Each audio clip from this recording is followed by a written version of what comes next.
Good, Mike? Yep. Okay. Good afternoon, everyone. It's good to see you. Cabinet just completed its weekly meeting, and we reviewed a range of issues as we do each week, but we were focusing mostly this week on ensuring that the progress that we've made in British Columbia, based on the hard work of British Columbians to flatten the curve, can continue.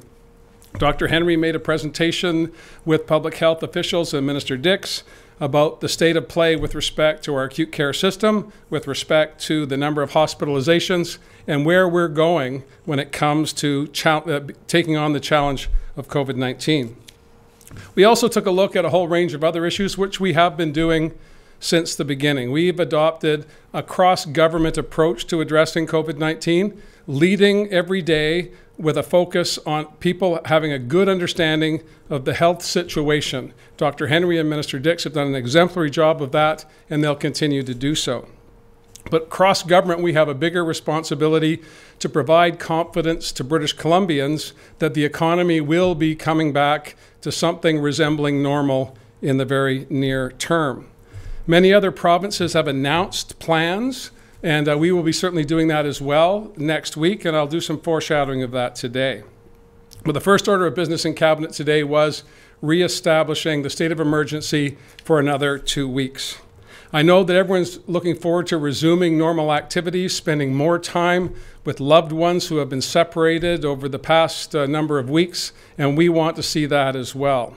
But it's going to take resolute action by all of us to ensure that we continue to make progress rather than give up the progress that has been so hard fought for over the past month and a half. So what will the new normal look like? It'll be guided, of course, by the science and the work of public health officials. And it will be a phased-in approach, as other provinces are doing.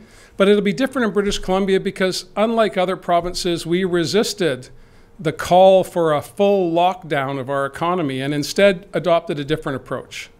The approach in British Columbia was to focus on how could we keep sectors operating safely rather than shutting them down until such time as we could open them up again.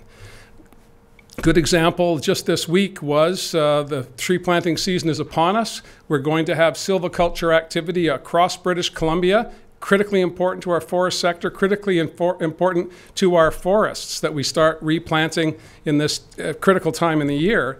So we put in place plans to have a safe operation of the tree planting season.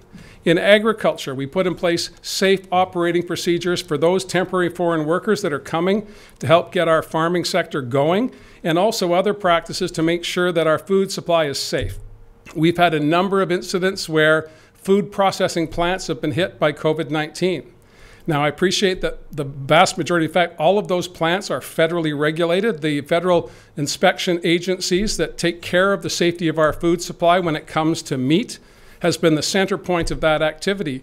We've been working cooperatively with the federal government to protect that food supply, and I want to encourage all British Columbians and assure them that we are doing what we can to make sure that there's cooperation with everyone concerned to protect our food supply. But it's not just farming, it's not just silviculture and tree planting. In the construction sector, this week Quebec announced that they were going to reopen their construction sector in the middle of May. We never shut down our construction sector, and that was a calculated choice that we made based on the work of WorkSafe and the Public Health Office to put in place guidelines for the safe operation of construction sites. So although we haven't had 100% participation within the construction sector, many activities have continued as before in a safe manner. We expect that to continue as well. So as we open up sectors, we're also asking people to come up with their ideas of how they can best operate. And I want to, again, as I did last week, give credit to the restaurant sector who are putting in place plans so they can operate safely. It's not just going to be the flick of a switch, as I said last week, and I'm saying again today. The consuming public has to be comfortable and confident when they go into a restaurant that they are going to be safe. Similarly, workers in that sector need that confidence as well. And the only way we build that confidence is to have a set of common protocols, common guidelines in place to protect workers, in place to protect consumers. We've seen this in the grocery sector and other retail operations where procedures and protocols and guidelines have been put in place to protect workers, of course, but also to protect the consuming public. That will not change as we outline our plans next week. In fact, that will be the foundation of the plan. How can you operate safely? How can we ensure that there are processes and guidelines in place so the public has confidence that they can once again get back to a regular schedule of consumption, whether that's to be buying goods and services, whether it's to spend more time on the leisure activities that are so important to all of us. In order for that to happen, we need to have a plan and we need to have full buy-in from all British Columbians. So rather than go headlong into a let's start up again tomorrow, we're focusing instead on a slow, methodical, phased-in approach. Yesterday, Minister Fleming talked about the education sector and how we're going to keep our K-12 system operating in the interests of kids, in the interests of teachers, as well as the parents and families that depend on that system so that they can go to work. As more people go to work, the need to ensure that children are safe is going to increase. That means childcare will become more focused. That means K-12 will become more focused, but it will be done in a different way. We don't anticipate a regular return to education as we know it until into September. But we do expect a gradual increase in the number of students in classrooms, and we're working with all of the stakeholders, whether they be support staff, teachers, administrators, trustees, to make that happen. Always focusing on what's in the best interest of British Columbians, as you would expect us to do and as we are committed to doing. There's a whole host of other issues. I know there'll be many questions, but I wanted to just say finally that British Columbians have made great progress. We are the envy of the country. I'm involved in conference calls with other premiers and the Prime Minister on a regular basis. And every single call focuses on how well we are doing here in British Columbia.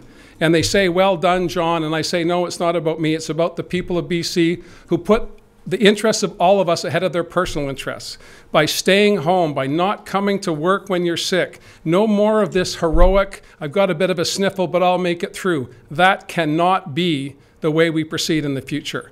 Critical to our success will be everybody understanding that if you are not well, you should not go to the workplace. And we need to make sure as a society we're putting in place protections for those workers so they don't feel an economic imperative to go into the workplace. Instead, they feel that they're doing their part to get us out of the COVID-19 pandemic by staying home, by making sure they check their symptoms and they consult healthcare professionals in the interest of not just themselves, but their workplace and their broader community.